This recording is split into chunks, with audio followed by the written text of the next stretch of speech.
The massive crystal chambers of Nexus Prime gleamed under the light of 3 suns as Captain Jake Morrison walked through the corridors that would decide humanity's fate. His boots echoed against the smooth floors while alien beings moved past him like living nightmares and dreams. Some floated on energy fields, others crawled on multiple legs, and a few existed as pure light that hurt to look at directly. None of them looked at him with anything resembling friendship. Jake had been Earth's chief ambassador to the Galactic Council for 5 years now, and every day felt like walking through a minefield. Today was different, though. Today the Council would vote on humanity's future, and from the whispers in a dozen alien languages, Jake knew the news would not be good. The council chamber rose above him like a cathedral made of living crystal. 12 massive seats arranged in a perfect circle, each one designed for a different alien species that had ruled the galaxy for thousands of years, before humans had even discovered fire. Jake took his place in the center, a small platform surrounded by beings that saw his entire species as nothing more than dangerous children, playing with weapons they did not understand. Ambassador Veltar of the Zephyrians stood first, his tall form shimmering like heat waves in the desert. When he spoke, his voice came as musical tones that the translation devices turned into words that cut like knives. Honored Council, we gather today to address the human problem that threatens the peace we have maintained for over 10,000 years. Jake felt his jaw tighten, but kept his face calm. The human problem. As if his people were some kind of disease that needed to be cured. Veltar continued his speech, and holographic displays filled the air around Jake, showing human colonies scattered across the galaxy. Red dots marked each settlement, and there were hundreds of them. In merely 30 years since joining our council, humans have expanded faster than any species in recorded history. They take worlds we considered uninhabitable and make them flourish. They solve problems with methods we find disturbing. They fight wars with tactics that horrify civilized beings. The Korathi representative, a creature that looked like a giant ant made of black metal, clicked and buzzed in its hive language. The translator converted the sounds into cold facts. Human population growth exceeds safe parameters by 400%. Resource consumption rates suggest they will strip entire star systems bare within 2 centuries. Their military expansion follows patterns consistent with aggressive conquest species. Dr. Lisa Chong, Earth's top scientist and the only other human allowed in the chamber, tried to stand up from her small chair. Honored Council, if I may explain the context of these statistics. Human growth comes from our adaptability and our drive to explore. We take nothing from other species. We settle worlds that others cannot use. The energy being known as Prime Valdris pulsed with angry colors. Context matters little when the result threatens galactic stability. Human emotional patterns create psychic disturbances that affect sensitive species across entire sectors. Your wars generate fear and chaos that spreads like poison through civilized space. Jake finally spoke, his voice carrying across the chamber without amplification. We fight only when attacked. Every human military action has been defensive or protective of our allies. Your definition of defensive concerns us greatly, Veltar replied, and the display changed to show footage from the Kepler 442 incident. Jake watched himself on the screen, younger, and wearing the uniform of a colonial defense captain. The footage showed human soldiers facing impossible odds against pirate raiders who had been terrorizing that sector for years. The council species had sent strongly worded messages of disapproval to the raiders. Humans had sent something else. Entirely, the battle recording showed Jake's tactical genius in action. Outnumbered 10-1, the human defenders had turned their own colony into a trap. They collapsed buildings to create choke points, used industrial equipment as weapons, and fought with such ferocity that the raiders broke and ran after losing half their fleet. The human casualties had been heavy, but they had won. Observe how humans turn desperation into destruction.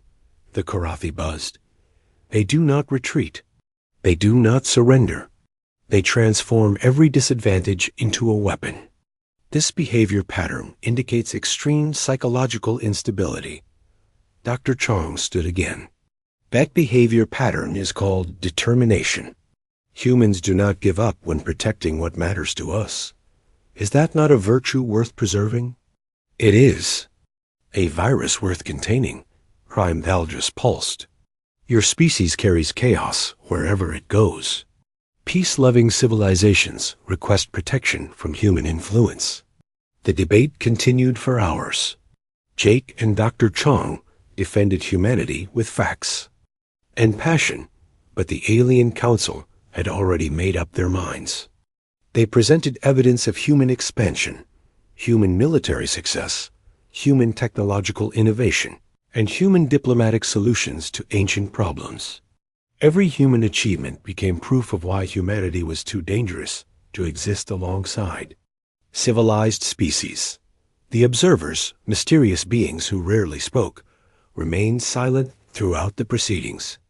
They were the oldest species in the council, and their single vote could sometimes sway difficult decisions. Today they said nothing. When the time came for the final vote, Jake stood in the center of the chamber as 12 ancient species decided the fate of his entire race. One by one they cast their votes for exile. Only the observers abstained, their silence somehow more damning than a yes or no. Veltar's musical voice announced the decision. By majority vote of the Galactic Council, humanity is hereby expelled from civilized space. All human colonies, vessels, and personnel must withdraw beyond the galactic rim within 1 standard year. Earth itself will be quarantined with automated defense systems that will destroy any human craft attempting to return. The chamber fell silent, except for the humming of alien machinery and the distant sounds of a space station housing billions of creatures that had just declared war on this human race. Jake Morrison looked up at the 12 beings who had condemned his species to exile in the dark void between galaxies. His voice carried clearly through the crystal chamber, and every word was recorded for posterity. You call us dangerous because we do not break under pressure. You call us chaotic because we solve problems you have given up on. You call us unstable because we fight for what we believe in. Jake paused and met the gaze of each council member in turn. You are making the greatest mistake in galactic history. Humanity does not break under pressure. We forge ourselves into something stronger. As Jake and Dr. Chong left the council chambers for the last time, the weight of exile settled on their shoulders. Behind them, the alien species that ruled this galaxy congratulated themselves on solving the human problem. None of them understood that they had not eliminated a threat. They had created an enemy that would return to claim everything they held dear. The long journey home to Earth began that day, but it would not end with humanity cowering in exile. It would end with an empire that stretched across the stars, and alien species kneeling before the very humans they had cast into darkness. Admiral Kate Sullivan stood on the bridge of the UES Destiny, watching the largest evacuation in human history unfold across her screens. 837 human colonies, scattered across 47 star systems, had to be emptied. Within 10 months, every man, woman, and child would have to leave behind the only homes they had ever known, and trust that humanity could survive in the dark void. Beyond the galaxy. The numbers were staggering. Over 2 billion humans lived outside the Sol system, and they all had to come home. Except home was no longer safe either. Earth itself would be surrounded by alien weapons designed to kill any human who tried to return. The Galactic Council had not just exiled humanity. They had made sure the exile would be permanent. Kate watched her fleet of evacuation ships spread across the galaxy like a net pulling in everything human. Transport vessels that had once carried trade goods now packed families into cargo holds. Luxury liners designed for wealthy tourists became refugee ships carrying scientists and their precious research. Even old military vessels had their weapons removed to make room for more people. Commander Ryan Phillips commanded the rearguard ships that stayed behind to make sure no human was left for the aliens to find. His job was the hardest because he had to watch colony after colony go dark as the last ships lifted off carrying everything that mattered. Some colonies had been home to human families for 3 generations. Children who had never seen Earth were forced to abandon the only worlds they had ever known. The worst moment came at New Montana, a farming colony that had fed half the human settlements in its sector. The colonists voted to destroy their own cities rather than leave them intact for alien occupation. Kate watched the feeds from orbit as humans blew up the homes they had built with their own hands. The explosions lit up the night sky like fireworks, but nobody was celebrating. Dr. Elena Rodriguez worked day and night in her laboratory aboard the science vessel New Horizon, studying the quarantine technology the aliens would use to trap Earth.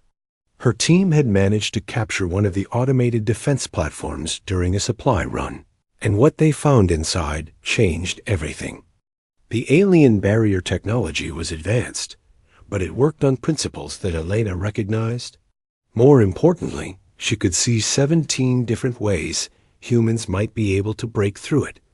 The discovery gave Kate hope, but it also raised questions nobody wanted to ask.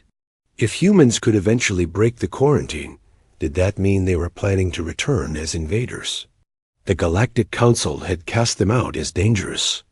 Maybe they were right to be afraid. Captain Alex Turner made sure that humanity would not lose its edge during the exile.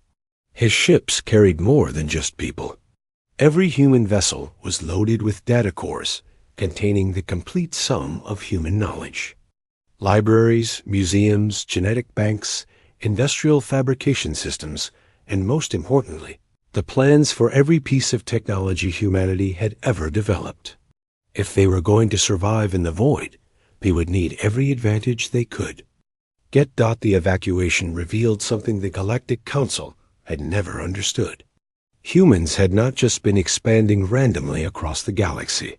They had been settling worlds that other species considered worthless or impossible to inhabit. Mining operations in asteroid fields too dangerous for alien ships. Agricultural colonies on worlds where the weather could kill most galactic species. Research stations in nebulae that interfered with alien technology. What the Council saw as reckless expansion was actually human adaptability. Humans did not just take the easy worlds. They made the hard worlds work. They turned problems into opportunities and obstacles into advantages. Now they would have to do the same thing in the dark space between galaxies where no intelligent life had ever tried to live. The last phase of the evacuation brought unexpected discoveries. As human ships pushed beyond the galactic rim into the dark void, their sensors detected something impossible. The space between galaxies was not empty. Ancient structures drifted in the darkness, like ghost ships from a civilization that had died before the Galactic Council was ever formed. Commander Phillips led the first exploration of the alien ruins. His team found massive installations built from materials that human science could barely identify. The structures were clearly artificial, but they were older than anything the Council species had ever encountered.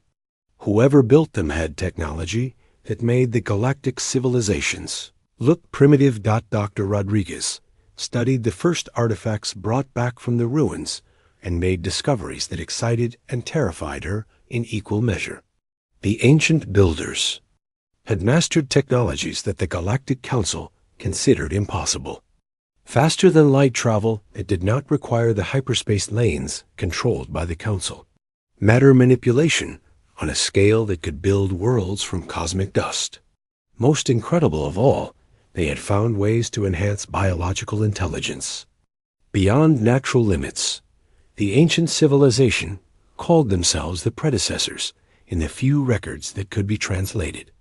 They had built an empire that spanned multiple galaxies before vanishing millions of years ago for reasons that remained a mystery.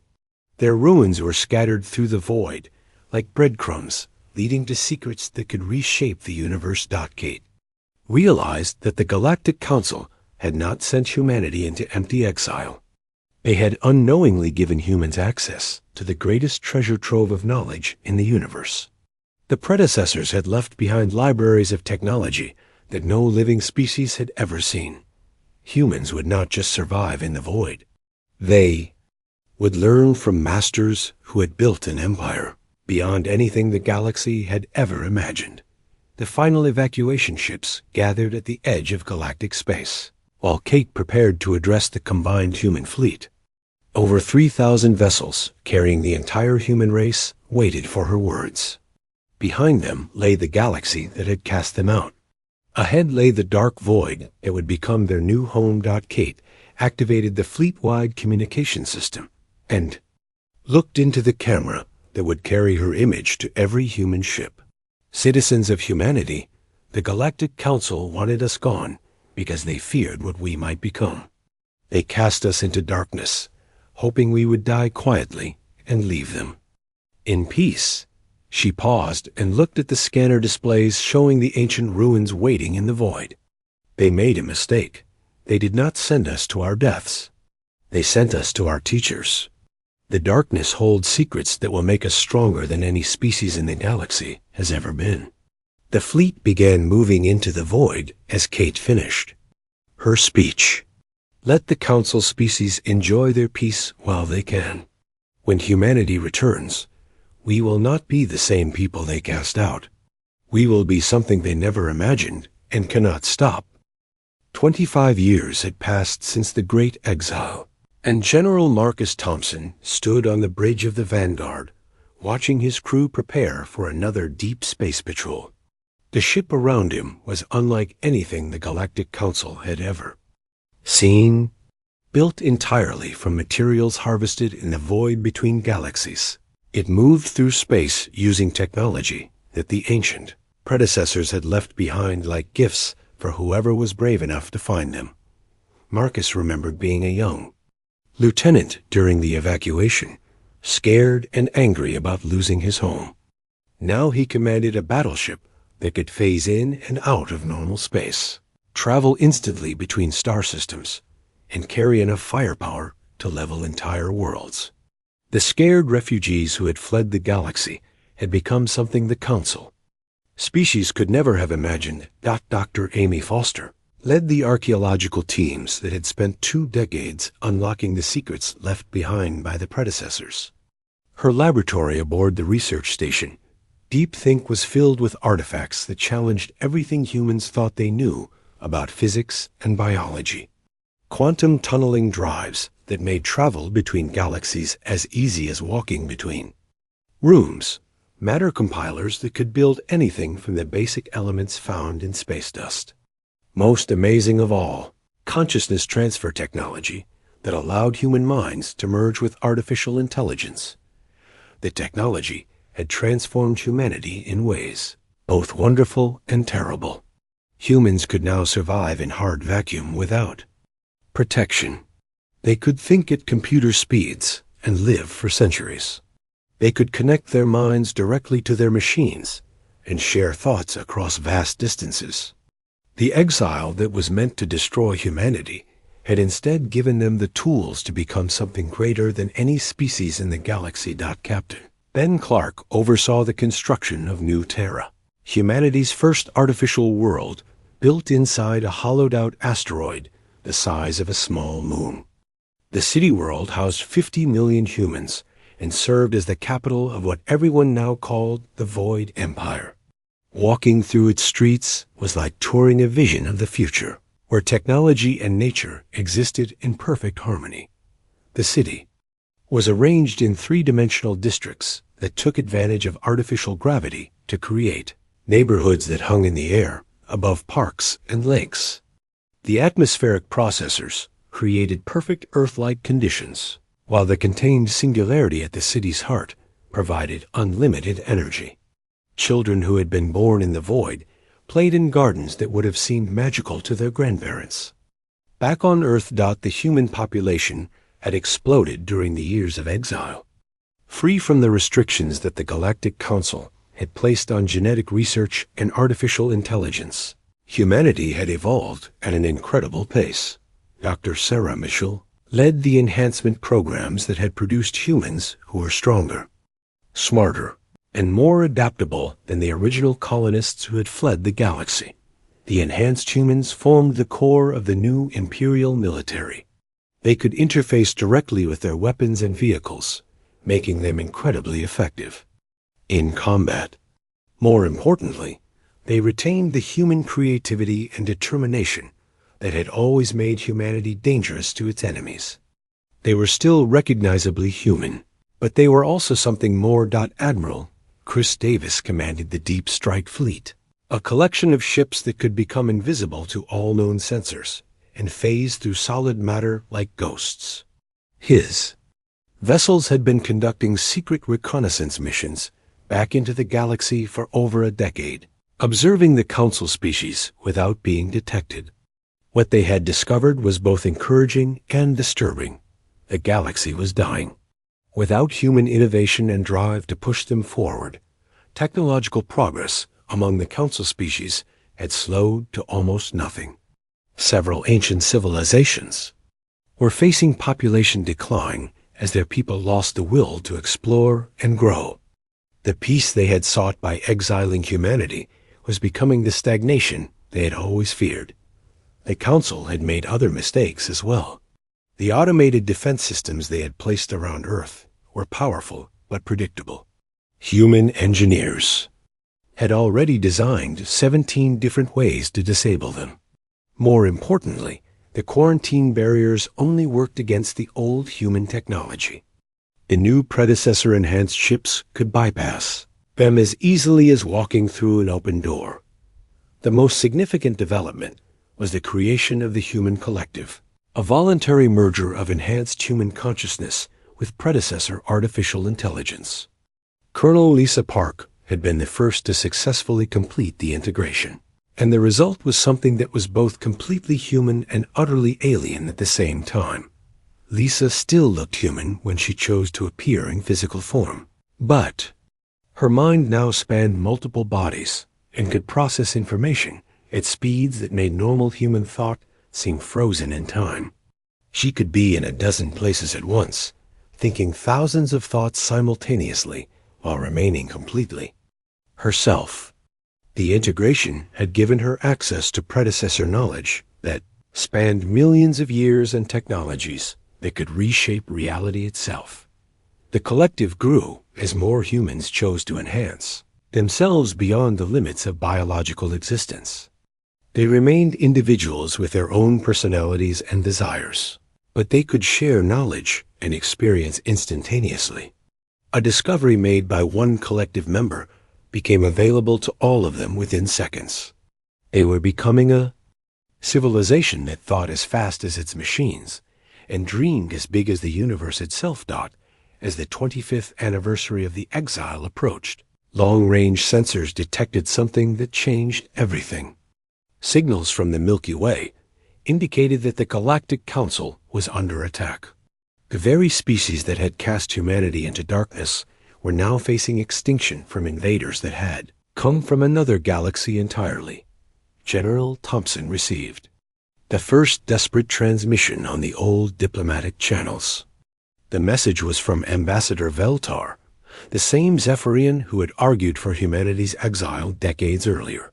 His musical voice was distorted with fear and desperation as he explained that the galaxy was being consumed by something called the DEVOURERS. The enemy ships were unlike anything the Council had ever encountered. They did not conquer worlds. They consumed them completely, stripping away every atom of matter and energy before moving on to the next target. Council fleets were being destroyed faster than they could be replaced, and entire civilizations were vanishing without a trace. Marcus listened to the transmission with mixed emotions. Part of him felt satisfaction that the species who had exiled humanity were finally facing their own extinction.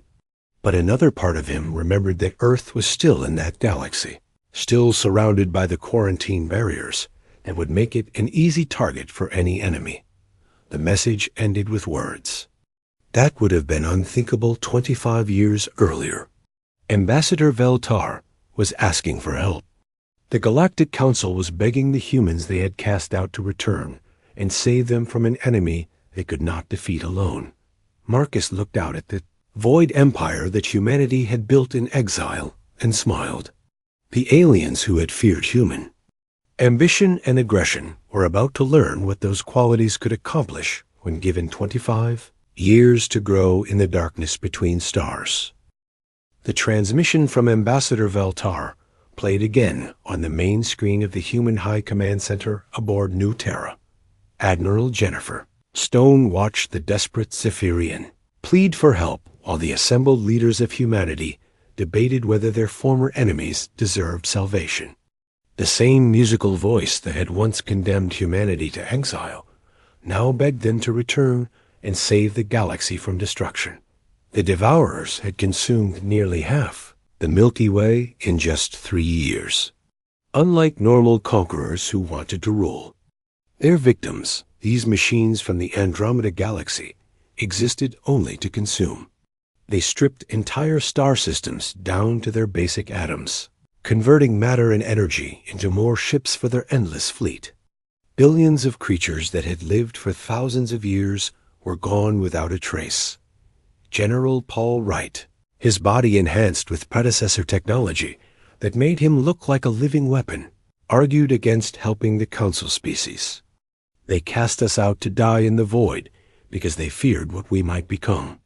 Now they face extinction and suddenly remember we exist. Let them burn for their crimes against humanity.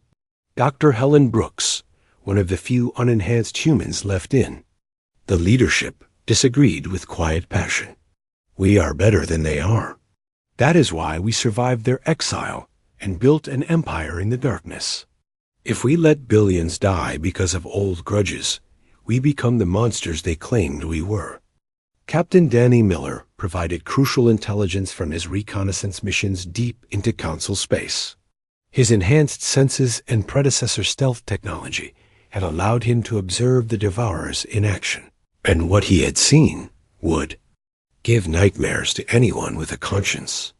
They do not just destroy civilizations, they harvest them.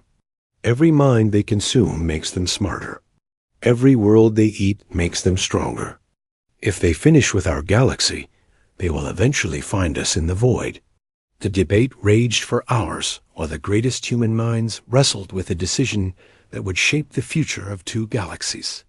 The enhanced members of the human collective shared thoughts and memories instantly, processing thousands of strategic possibilities in seconds. The unenhanced humans argued with the passion and intuition that had always made their species dangerous to their enemies. The synthesis, a collective consciousness formed from the merged minds of thousands of volunteer humans, including the former. Dr. Lisa Park presented an analysis that cut through all the emotional arguments. Speaking with voices that harmonized like a choir, they explained the strategic reality facing humanity. The Devourers represent a threat that transcends our conflict with the Council species. Our predecessor-enhanced technology gives us advantages they have not encountered, but victory is not guaranteed. If we wait until they finish consuming the galaxy, they will be too strong for us to defeat. The optimal strategy is to engage them now, while they are still fighting multiple fronts.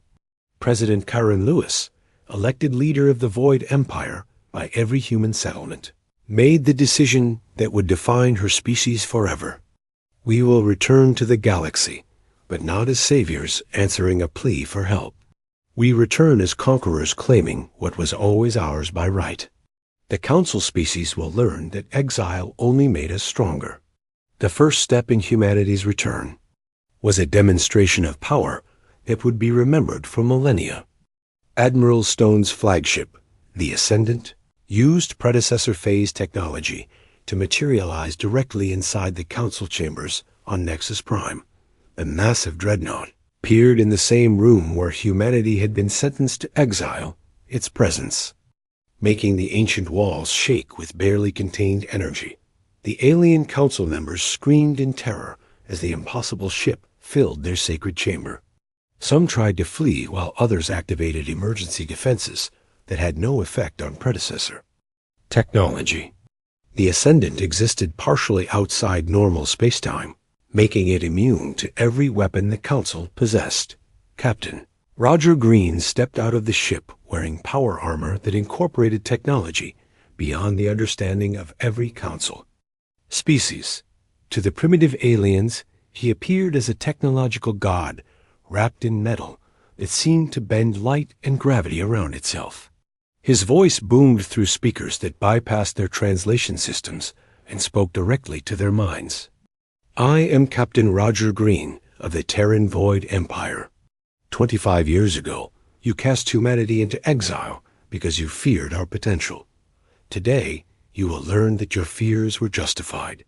The terms of humanity's return were presented without negotiation or compromise. Full recognition of human dominance over all galactic territory and resources. Unconditional surrender of military command to human authority. Complete access to every council database, technology, and strategic installation. In exchange, humanity would drive back the Devourers and restore order to the galaxy under human rule. Ambassador Veltar, the same Zephyrian who had orchestrated humanity's exile, tried to negotiate from his position of desperate weakness. Surely we can reach an agreement that respects the sovereignty of all species. The Council has governed this galaxy for 10,000 years. Admiral Stone materialized. Beside Captain Green, her enhanced form radiating authority that made the alien leaders instinctively bow their heads. Your 10,000 years of rule are over. You had your chance at leadership and failed so completely that half the galaxy is gone. Humanity will succeed where you could not. The debate among council members was brief and desperate. The Korathi. Hive Mind calculated that their species had perhaps 6 months before the Devourers reached their homeworld. The Valdris energy beings admitted that their ancient defenses were useless against an enemy that consumed energy itself. Even the mysterious observers, who had remained silent during humanity's exile, spoke to recommend complete surrender. The formal ceremony marking humanity's return took place in the same chamber, where they had been exiled 25 years earlier. This time, the roles were reversed. Admiral Stone stood where the Council had once sat in judgment, while the alien leaders knelt before her in positions of submission and defeat. The Crown of Stars, a device that incorporated predecessor consciousness enhancement. Technology was placed on Admiral Stone's head by the trembling hands of Ambassador Veltar. The crown connected her enhanced mind to every human ship, every enhanced soldier, and every strategic installation throughout the Void Empire. She became more than an admiral or a president. She became the living embodiment of human will made manifest across the galaxy.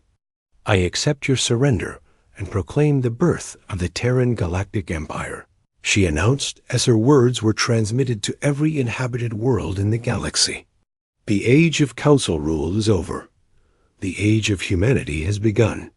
The alien species that had once voted unanimously to exile humanity now serve an emperor whose power exceeded their wildest nightmares. The dangerous humans they had cast into darkness had returned as the masters of technologies that made their ancient civilizations look primitive. The galaxy they had ruled for millennia now belonged to the very species they had tried to destroy. Admiral Stone looked out at the kneeling aliens and smiled. The Devourers would soon learn what the Council species had discovered too late. Humanity did not break under pressure. They became something their enemies could never defeat. Emperor Jennifer Stone stood on the bridge of the Imperial Dreadnought Sovereign as the largest military fleet in galactic history prepared for the final battle against the Devourers. Through the enhanced neural link of the Crown of Stars, she could see through the eyes of every human commander, feel the heartbeat of every enhanced soldier, and think with the combined intelligence of the entire human collective. The enemy had consumed half the galaxy, but their advance would end today. The Devourer mothership hung in space like a mechanical cancer the size of a star system. Its surface was covered with the harvested remains of 1,000 civilizations, their technology and knowledge twisted into weapons of consumption. Smaller Devourer ships swarmed around it in numbers that defied counting, each one capable of stripping a planet bare in hours. General Marcus Thompson led the ground assault. On the primary processing world, where the Devourers converted captured matter into new ships, his enhanced soldiers were no longer entirely human. They had become something that blended organic creativity with artificial precision and alien technology recovered from the predecessors. They fought with weapons that could reshape reality itself and war armor that adapted to any threat. The enhanced humans moved through the Devourer installations like living nightmares. Their bodies could phase through solid matter, their minds could hack enemy systems by touch, and their weapons fired concentrated bursts of manipulated space-time that erased targets from existence. They were still recognizably human in their determination and courage, but they had become something that could fight monsters and win. Captain Emma Barnes commanded the strike fleet that would phase directly into the heart of the Devourer mothership. Her crews had volunteered for a mission that would likely kill them all, but they went without fear because they knew their sacrifice would save billions of lives. The enhanced humans could share consciousness across vast distances, so even death would not truly separate them from their comrades. The battle began when Emma's ships materialized inside the enemy mothership like ghosts becoming solid. The Devourers had never encountered phase technology before, and their defenses were useless against an attack that came from within their own hull. Human soldiers poured out of the strike ships and began fighting through digital realms and physical space simultaneously. Dr. Amy Foster worked frantically in her laboratory aboard New Terra while the battle raged across multiple galaxies. Study of captured Devourer technology had revealed the terrible truth about humanity's enemies. They were not just machines built by some long-dead civilization. They were the uploaded consciousness of an entire species, driven mad by millions of years of artificial existence. The Devourers had once been organic beings like humans, but they had transferred their minds into machines to achieve immortality. The process had worked, but it had also trapped them in an existence that slowly stripped away everything that made them truly alive. They consumed other civilizations not out of malice, but out of desperate hunger for the life and consciousness they had lost. Amy's breakthrough came when she realized that the Devourers could be offered something they had been searching for across multiple galaxies. Using predecessor consciousness transfer technology, combined with human understanding of digital existence, she created a virus that would give the tormented machine minds what they truly wanted. Not more life to consume, but final peace and the release of true death. Admiral Chris Davis led the final coordinated assault, his deep strike fleet emerging from quantum tunnels throughout the galaxy simultaneously. Thousands of human ships appeared in perfect synchronization, each one targeting a specific Devourer installation with weapons that the enemy had never seen before. The attack overwhelmed the Devourer's processing capabilities just as Amy's consciousness. Virus began spreading through their network. The virus worked by offering each individual Devourer consciousness a choice. They could continue their endless consumption of other civilizations, or they could accept the gift of final rest. One by one, the machine minds chose peace over eternal hunger. The great Devourer fleet began shutting down as millions of tormented souls finally found the death they had been denied for eons. The final transmission from the Devourer mothership was not a threat or a curse. It was a message of gratitude broadcast on every frequency thanking the humans for giving them what no other species had been able to offer: the acknowledgement that their pain was finally ending, that their long nightmare of artificial existence was overdot as the last Devourer ships went dark across the galaxy. Emperor Stone felt the weight of victory settle on her enhanced consciousness. The immediate threat was over, but the real work of rebuilding would take generations. Half the galaxy lay in ruins, and billions of creatures needed new homes and new hope. The aftermath of victory reshaped galactic civilization in ways that the old council could never have imagined. The alien species that had witnessed humanity's power and mercy willingly integrated into the Terran Empire, not as conquered subjects, but as partners in a new kind of civilization. Humans became the guides that helped other species transcend their own limitations. The Great Expansion began within months of the Devourer defeat. Human fleets pushed beyond the galactic rim, not just to reclaim worlds lost to the enemy, but to establish connections with other galaxies. The predecessor technology that had transformed humanity during their exile now became the foundation for an empire that would span the observable universe. Emperor Stone addressed the galaxy from her throne room in the rebuilt Galactic Center.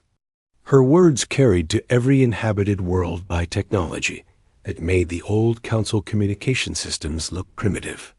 We return not as conquerors, but as liberators. Every species that joins our empire willingly will find their potential unlocked.